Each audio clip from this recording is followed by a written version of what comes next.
안녕하십니까. 6월 29일 수요일 말씀 묵상 함께 시작하겠습니다. 지금까지 우리를 지키시고 보호하시고 은혜를 베풀어 주신 주님께서 동일한 은혜로 또한 그보다 더 큰 은혜로 우리와 함께 하시고 매일 말씀으로 하루를 시작하시는 우리 성도님들의 그 모든 삶 가운데서 늘 개입하시기를 간절히 기도합니다. 오늘 본문은 마태복음 13장 44절에서부터 52절까지 말씀입니다. 이제 천국 비유가 끝납니다. 어제 본문은 좀 길기도 하고 중요성도 높아서 조금 길었었는데요. 오늘은 그렇게까지 길지는 않을 것 같습니다. 그래도 상당히 중요하고 우리들에게 강력한 메시지를 주고 있는 것은 분명하니까요. 이 말씀을 통해서 오늘도 하나님의 은혜를 누릴 수 있기를 바랍니다. 그럼 함께 말씀을 보겠습니다. 천국은 마치 밭에 감추인 보화와 같으니 사람이 이를 발견한 후 숨겨두고 기뻐하며 돌아가서 자기의 소유를 다 팔아 그 밭을 사느니라. 또 천국은 마치 좋은 진주를 구하는 장사와 같으니 극히 값진 진주 하나를 발견하매 가서 자기의 소유를 다 팔아 그 진주를 사느니라. 또 천국은 마치 바다에 치고 각종 물고기를 모는 그물과 같으니 그물에 가득함에 물가로 끌어내고 앉아서 좋은 것은 그릇에 담고 못된 것은 내버리느니라. 세상 끝에도 이러하리라. 천사들이 와서 의인 중에서 악인을 갈라내어 풀무불에 던져 넣으리니 거기서 울며 이를 갈리라. 이 모든 것을 깨달았느냐? 그러하오이다. 그러므로 천국에 제조된 서기관마다 마치 새 것과 옛 것을 그 곳간에서 내오는 집주인과 같으니라. 네, 말씀 잘 보셨습니까? 지금 우리는 마태복음의 천국 비유를 다루고 있는데요. 이제 오늘로서 마감이 됩니다. 그런데 오늘 본문의 주제는 사실은 세 가지입니다. 보화와 진주 비유, 그리고 그물 비유, 그리고 서기관 비유라고들 하는데요. 천국의 서기관에 대한 이야기가 있는데 이 각각이 모두 다 주제가 다릅니다. 오늘 본문은 결국 앞에서 이 씨 뿌리는 비유와 곡식과 가라지 비유에서 다 이야기하지 못한 천국의 중요한 요소들을 짧게 제시하고 있는 부분이라고 할 수가 있죠. 결국 우리는 이 세 가지를 다루면서 앞에서 이야기했던 천국에 대한 이해를 조금 더 발전시키고 그 가운데 우리가 놓치지 말아야 될 것이 무엇인지를 확인하는 시간을 오늘 가지면 될 것 같습니다. 오늘 주제의 첫째 주제인데요. 천국은 마치 밭에 감추인 보화와 같으니 또 천국은 마치 좋은 진주를 구하는 장사와 같으니 이렇게 두 개의 비유가 제시되고 있습니다. 밭에 감추어진 보화의 비유와 진주의 비유는 사실은 큰 틀에서는 메시지가 같죠. 제자들이 이 세상에서 천국에 들어가기 위해서는 어쩔 수 없이 희생을 치르게 되는데 그 희생은 충분한 값어치가 있는 희생이다. 앞에서 천국이 겨자씨에 비유되었던 것처럼 천국은 감추어진 작은 보석과도 같습니다. 그런데 이 비유에서 등장하는 사람들은 이 보석 하나를 얻기 위해서, 이 진주 하나를 얻기 위해서 자기 모든 것을 다 팔아치우고 있죠. 그럼에도 불구하고 이것을 손해라고 여기지 않고 있습니다. 그만큼 천국은 보배롭고 인생 전체를 걸만한 가치가 있다. 이것이 이 44절부터 46절까지의 메시지입니다. 앞에서 씨 뿌리는 비유와 곡식과 가라지 비유, 큰 비유 두 개가 제시되지 않습니까? 그리고 겨자씨 비유와 누룩 비유, 분량이 작은 비유가 두 개 제시되어 있는 것을 볼 수 있었습니다. 마찬가지로 여기서도 비교적 분량이 작은 보화 비유와 진주 비유 두 개가 제시되고 있는 거죠. 그러므로 여기서 가리키는 내용 자체는 큰 차이가 없지만 약간의 차이점을 굳이 이야기하자면 밭에 감추인 보화를 찾은 사람은 우연히 발견한 거죠. 그런데 진주는 어떻습니까? 좋은 진주를 구하는 장사와 같죠. 극히 값진 진주 하나를 발견함에 이 사람은 좋은 진주를 찾아다녔습니다. 밭의 보화는 우연히 발견한 것이고 진주는 열심히 찾다가 발견한 것입니다. 조금씩 차이가 나요. 그러나 메시지가 다른 것은 아니고 오히려 그 삶의 다양한 모습들을 반영하고 있는 것이라고 할 수 있습니다. 어떤 사람들은 우연히 이 천국을 만났을 수 있습니다. 이 당시로서는 유대인들이죠. 유대인들은 태어나 보니까 유대인인 거 아닙니까? 자기가 열심히 진리를 찾고 구했던 사람들은 아닙니다. 그에 비해서 초대교회 당시의 이방인 성도들은 어땠을까요? 그 당시에 여러 신화라든지 또는 우상숭배자들이라든지 또는 철학자라든지 이런 사람들 사이에서 뭐가 진리일까를 고민하며 찾았던 사람들 아닙니까? 유대인들과 이방인들이 함께 다 하나님의 나라를 소유할 수 있게 되는 거죠. 그런데 유대인이건 이방인이건 자기 소유를 다 팔아, 자기의 소유를 다 팔아서 그 보화를, 그 진주를 얻었다라는 것이 여기서 중요한 사실입니다. 즉, 우리의 삶의 모든 것을 다 바칠 만한 가치가 있는 것이 바로 하나님의 나라다. 특히 마태의 경우는 유대 그리스도인들을 향해서 이 메시지를 던지고 있지 않습니까? 유대 그리스도인들이 예수님을 받아들이지 못한 가장 큰 이유는 사실은 자신의 유대인이라는 정체성이 흔들리고 정말 가족과도 같은 인간관계로 묶여 있었던 그 유대인들과의 관계가 끊어지는 그런 문제들 때문 아니었겠어요. 그런데 그 모든 것을 다 팔 수 있는, 또한 이방인들 같은 경우에는 재산이라든지 정치적 지위라든지 이런 것까지도 다 포기하고 예수님을 받아들여야 하는 사람들이 있었을 것입니다.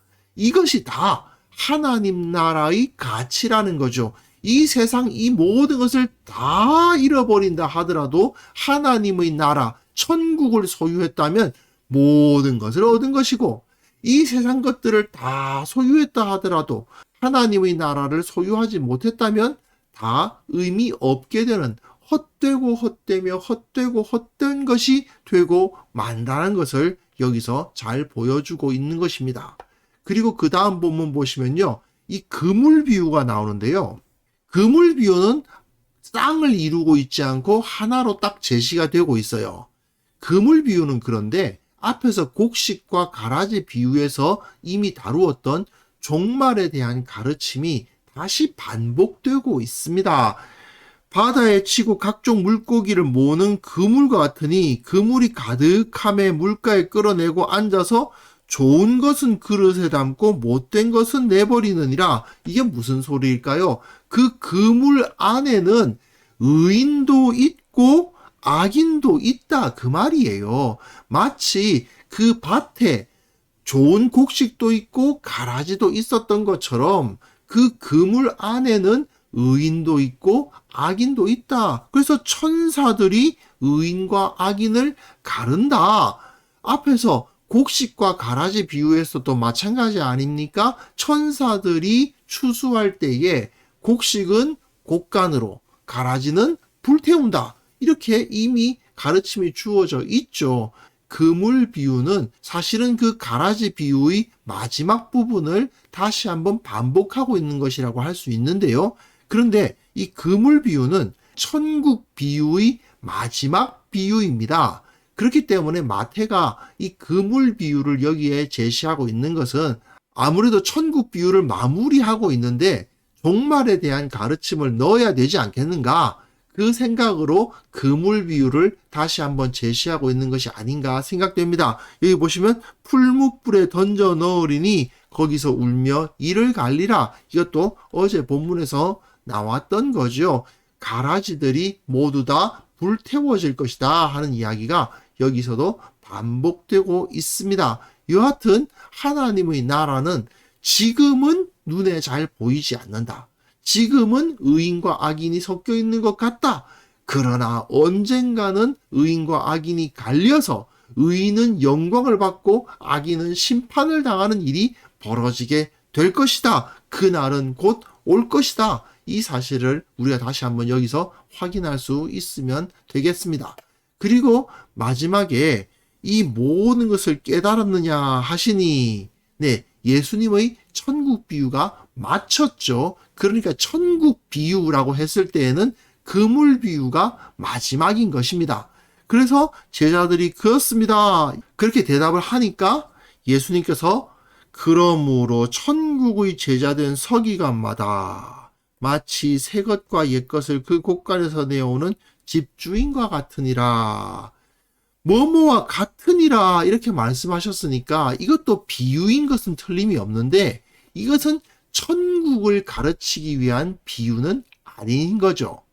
이건 천국 비유가 아니라 마태가 가장 관심을 갖고 있는 주제, 유대 그리스도인들이 과거의 자신들의 전통, 구약 성경의 가르침, 율법과 선지자의 가르침, 세례 요한으로 대표되는 그 옛 시대의 가르침과 이제 예수님에 의해서 새롭게 제시된 복음의 시대, 새것, 이제 새 포도주의 시대, 이것을 어떻게 받아들일 것인가?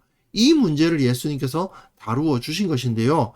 서기관을 등장시키십니다. 서기관이 어떤 사람이냐 하면요. 구약 성경을 그냥 베껴 쓰는 일을 하는 사람이 서기관입니다. 옛날에는 복사기도 없고 인쇄기도 없잖아요. 사람들이 일일이 다 베껴 쓸 수밖에 없단 말입니다.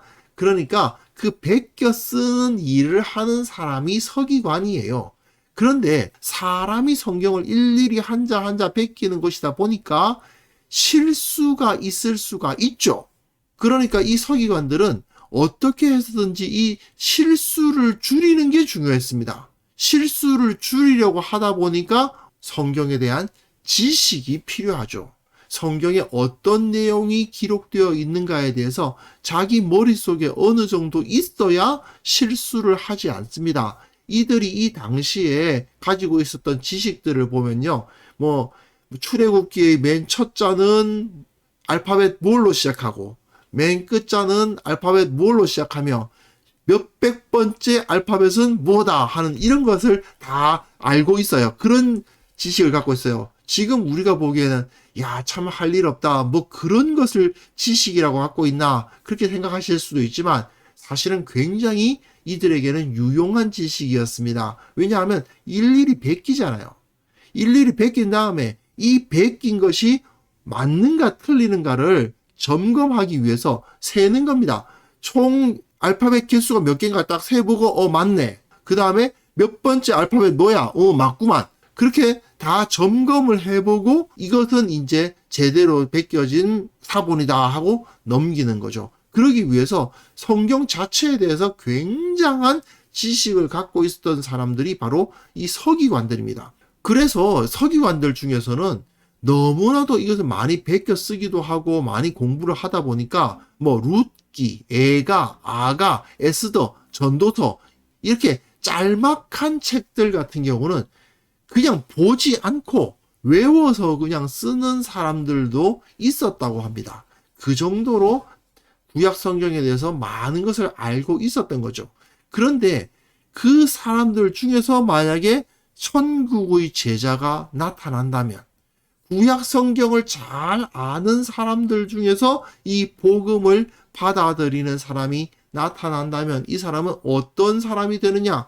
새 것과 옛 것을 그 곳간에서 내오는 집주인 것 같다. 새 것이란 복음을 의미하는 것이겠고 옛 것이란 유대인들에게 내려오는 그 전통, 구약 성경의 진리를 말하는 것일 텐데 그 모든 것이 다 자기 곳간 안에 다 있는 거예요. 엄청나게 풍요로운 것입니다. 그러니까 구약 성경에 대한 지식이 필요가 없다? 아닙니다. 당연히 매우 좋은 것이지만 그것이 천국의 제자됨으로 인해서 율법뿐만 아니라 구약 성경뿐만 아니라 복음도 신약 성경도 함께 받아들임으로써 모두가 다 온전해지는 은혜가 너희들 가운데 있어야 될 것이다 라고 가르쳐 주시는 거죠. 혹시 어린아이들에게 용돈 줘보신 분들 있으십니까?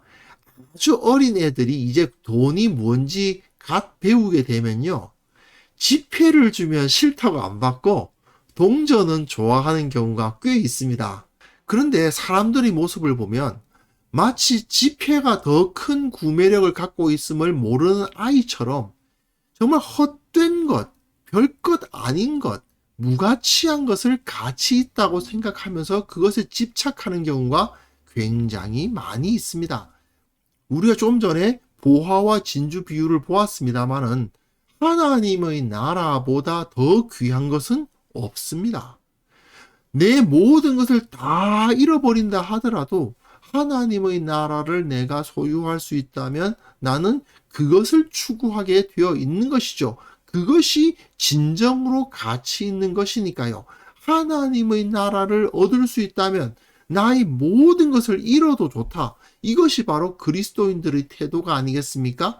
그런데 점점 더 이러한 태도가 흐려져 가고 있는 것은 아닌가 생각이 듭니다.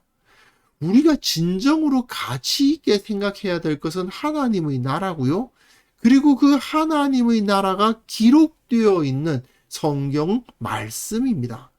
비록 수천 년 전에 기록된 고대 문서인 성경, 여기에 기록되어 있는 것이 지금 21세기를 살아가는 우리들에게 무슨 소용이 있겠는가? 이렇게 말씀하시는 분도 있을 수 있습니다. 성경의 가르침은 현대를 살아가는 우리들에게는 참 적용하기 힘들어요. 이렇게 말씀하시는 분도 있을 수 있죠. 하지만 진정 기록되어 있는 하나님의 말씀의 진리는 현대를 살아가는 우리들에게 정말 긴밀하게 연결되어 있습니다. 우리를 영적인 풍성함으로 이끄는 것은 성경의 진리라고 말할 수밖에 없어요. 문제는 우리가 영적으로 깨어있지 못하다 보니까 성경이 어느 정도 익숙하다는 느낌은 받는데 정작 성경에 뭐가 기록되어 있는지는 잘 모르는 경우 정말 많죠. 그리고 성경이 내 삶과 그다지 관련성은 없다고 느끼며 살아가는 경우가 너무나도 많습니다. 이것은 우리가 무엇이 우리에게 귀한 것인지를 잊어버렸기 때문에 생기는 현상 아니겠습니까? 세상의 헛된 것에 휩싸여 있다 보니까 정말 귀중한 것을 잃어버리게 된 것이죠. 아무리 우리가 늘 보던 성경책이라 하더라도요, 그 안에 보화가 숨어 있음을 우리는 깨달아야 됩니다. 그 안에 들어있는 진리가 나의 모든 것을 다 팔아버린다 하더라도 얻어야 할 정말 소중한 것이라는 것을 우리는 깨달아야 합니다.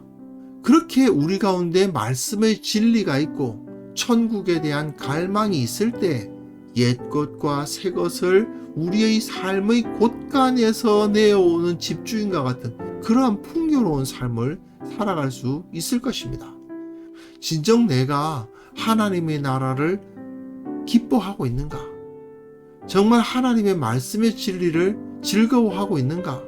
그것을 통해서 삶이 변화되고 풍성해지고 있는가?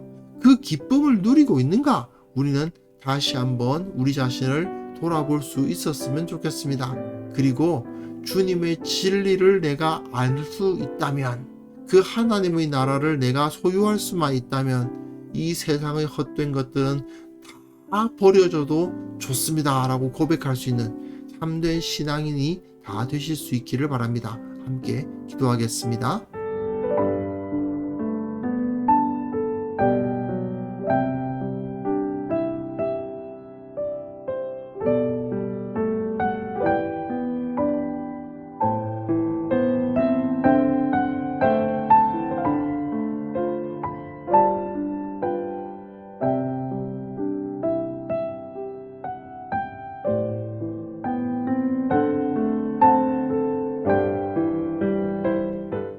하나님 아버지, 내 인생에 가장 소중한 것이 무엇인지 다시 한번 생각할 수 있도록 도와주옵소서.